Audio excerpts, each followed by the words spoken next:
नमस्कार दोस्तों, मैं कृष्ण कुमार फंडामेंटल जनरल का स्वागत करता हूं।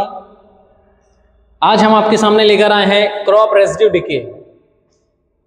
पिछले लेक्चर में हमने आपको बताया था कि फसल अवशेष प्रबंधन हमें कैसे करना चाहिए और किस तरीके से हम फसल अवशेष प्रबंधन कर सकते हैं। तो यहाँ पर हमें ध्यान देने की बात यह है कि फसल अवशेष प्रबंधन के समय या फसल अवशेषों को विघटित करने के समय कौन कौन सी बातों का हमें ध्यान रखना चाहिए और क्या परिस्थितियां वहां पर होनी चाहिए कि फसल अवशेष जैसे उसको एक पर्टिकुलर टेम्परेचर चाहिए, पर्टिकुलर बैक्टीरिया होता है, पर्टिकुलर कंडीशंस होती हैं, तो उस आधार पर ही जो फसल अवशेष होता है वो डिकम्पोज होता है। जैसे कि अगर कोई बैक्टीरिया उसके लिए है जो डिकम्पोजिशन करता है तो एक पर्टिकुलर टेम्परेचर पर होगा, उसका एक पीएच होगा, उसकी एक दशा होगी, उसका एक कंपाउंड होगा, उस आधार पर ही वो उसको विच्छेदित करेगा। तो कौन कौन सी दशाएं होती हैं, क्या उसके लिए आवश्यक होता है कि कार्बनिक पदार्थ जो है या जो हमारा फसल अवशेष है वो जल्दी विच्छेदित हो जाए। आइए बात करते हैं। पहला सॉइल वाटर कंटेंट। देखिए मृदा में जल की मात्रा कितनी है, तो आपको बता दें, सीधी सी बात है, कोई भी बैक्टीरिया अगर बहुत ज्यादा ड्राई कंडीशन होगी वहां पर जो है नहीं काम करेगा, और बहुत ज्यादा अगर पानी होगा तो वहां पर वो काम नहीं करेगा। क्या कंडीशन होनी चाहिए, कितना पानी होना चाहिए? नियर आ फील्ड कैपेसिटी। क्या होना चाहिए? Near field capacity 50% available soil moisture होना चाहिए। कितना होना चाहिए? 50%। ये कब आता है? सिंचाई के 72 घंटे बाद। कितने? 72 घंटे बाद। ये जो अवस्था है फील्ड कैपेसिटी की, ये सिंचाई करने के 72 घंटे बाद आती है, जब पानी ग्रेविटेशनल फोर्स के अगेंस्ट क्या होता है, जो ये सॉइल पार्टिकल्स होते हैं, इन पार्टिकल्स के सराउंडिंग चारों तरफ एक इलेक्ट्रोस्टैटिक फोर्स के द्वारा क्या होता है, जुड़ा रहता है। तो ये जो वाटर होता है यहाँ पर क्या है, ये फील्ड कैपेसिटी है, जो पानी अब डाउनवर्ड मूवमेंट नहीं हो रहा है, उस दशा पर क्या होता है, उस दशा पर ही माइक्रोबियल एक्टिविटीज होती हैं। तो इतनी पानी की आवश्यकता होती है, ना ड्राई है ना एक्सेस वाटर की आवश्यकता। दूसरा कंडीशन क्या कहता है? Soil temperature. देखिए जो बैक्टीरिया आपके डिकम्पोजिशन के लिए, विघटन के लिए होते हैं, जो मीजोफिलिक बैक्टीरिया होते हैं, जो 35 डिग्री टेम्परेचर पर काम करते हैं। बात समझेंगे? 35 डिग्री सेंटीग्रेड पर इन विंटर में क्या होता है, विंटर में कभी भी जो है टेम्परेचर 35 डिग्री नहीं होता है। तो यहाँ पर क्या होता है, जो डिकम्पोजिशन प्रोसेस होती है वो आपकी क्या हो जाती है, डिकम्पोजिशन प्रोसेस जो है वो धीमी पड़ जाती है, स्लो हो जाती है। तो अगर हम इस दशा में अगर हम डिकम्पोजिशन कर रहे हैं या सोच रहे हैं फसल अवशेष सड़ा है, तो वो बहुत ही धीमे धीमे सड़ेंगे। इससे क्या होगा, हमारी फसल की बुवाई जो है वो देर से शुरू होगी। तो उस दशा में क्या होगा, हम फसल अवशेष प्रबंधन नहीं कर सकते हैं। दूसरी चीज क्या होता है, हम स्प्रिंग सीजन में या बसंत ऋतु में, बसंत में भी ये टेम्परेचर इतना नहीं होता, वहां पर भी ये डिकम्पोजिशन स्लो होता है। जब समर आता है, क्या आता है? समर।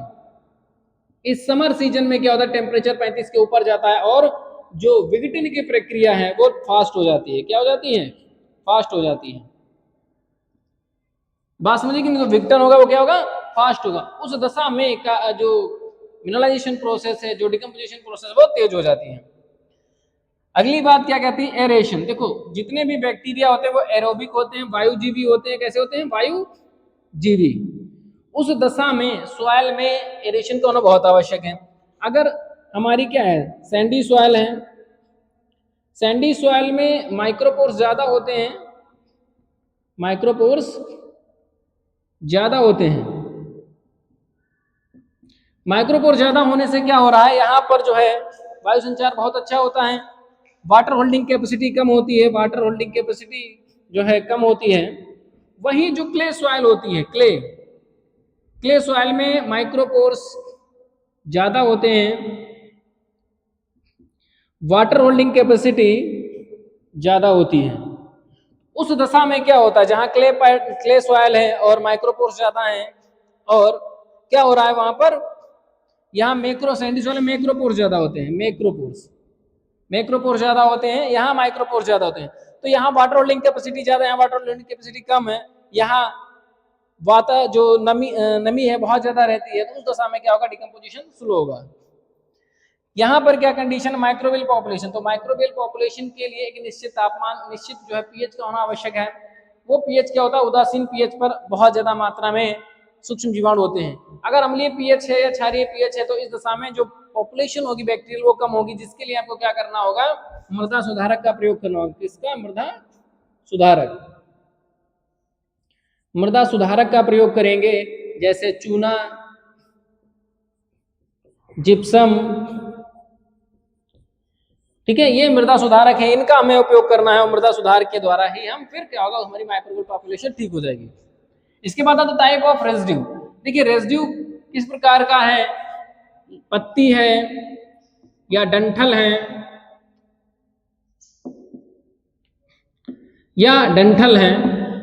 या इससे भी ज्यादा है, कुछ बूढ़ी है, काष्ठी है,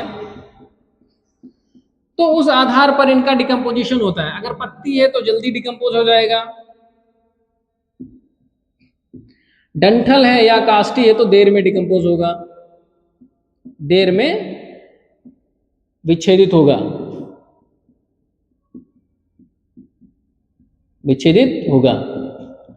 क्योंकि यहां पर क्या है, यहां पर फिर क्या हो जाते हैं, लिग्निन,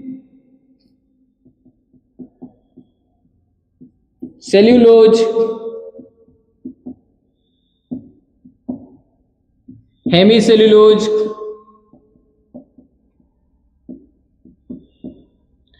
तो ये जो होते हैं लिग्निन है, सेल्यूलोज, हेमीसेल्यूलोज, ये जिसमें ये लिग्निन बहुत ही स्लो डिकम्पोज होता है और ये फंगस के द्वारा डिकम्पोज होता है। उसके बाद इस सेल्यूलोज, हेमीसेल्यूलोज, इनके लिए अलग अलग बैक्टीरिया होते हैं जो उसको डिकम्पोज करते हैं। तो अगर ऐसी दशा है जहां पर डंठल है, तुम डंठलों को अलग कर दीजिए, बाहर निकाल दीजिए, और जो ऐसे हो जो आसानी से डिकम्पोज हो सकता हो उनको हमें खेत में रखना चाहिए, बाकी सबको हटा देना चाहिए, गड्ढे में डाल देना चाहिए, मिट्टी में दबा देना चाहिए। फिर इसके बाद कंडीशन ऑफ क्रॉप रेजिड्यू। हमने देखा क्या है, यहाँ जो इनका सरफेस एरिया है, सरफेस एरिया मतलब जिनकी पत्तियां ज्यादा हैं, इनको हमने बिछा रखा है, तो उस दशा में क्या होगा, सरफेस एरिया ज्यादा होगा। हमने अगर ढेर बना के रखा है तो उस दशा में क्या होगा, सरफेस एरिया कम होगा। तो जैसे ये कोई पौधा है, ये पौधा है, तो इस पौधे को हमने क्या किया, ये सॉयल है, ये सॉयल के नीचे ये फसल अवशेष है, क्या है ये, फसल अवशेष।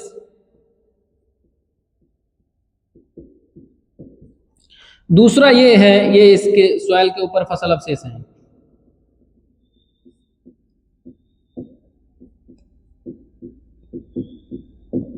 तो ये फसल अवशेष मृदा के नीचे है, मृदा के नीचे, ये जो मृदा के नीचे हमने क्या किया, ये फसल अवशेष मृदा के नीचे, इसको हमने बहुत अच्छी तरीके से हैरो से चॉप कर दिया, चैप कटर से हमने काट दिया है उसको, और 2 से 3 बार हमने हैरो से जुताई करके उसको काट दिया छोटे छोटे पीसेस में, और फिर हमने उसको मिट्टी में दबा दिया है, जिससे क्या आसानी से डिकम्पोज हो जाएगा, मिट्टी के संपर्क में आएगा, बैक्टीरिया के संपर्क में आसानी से डिकम्पोज हो जाएगा।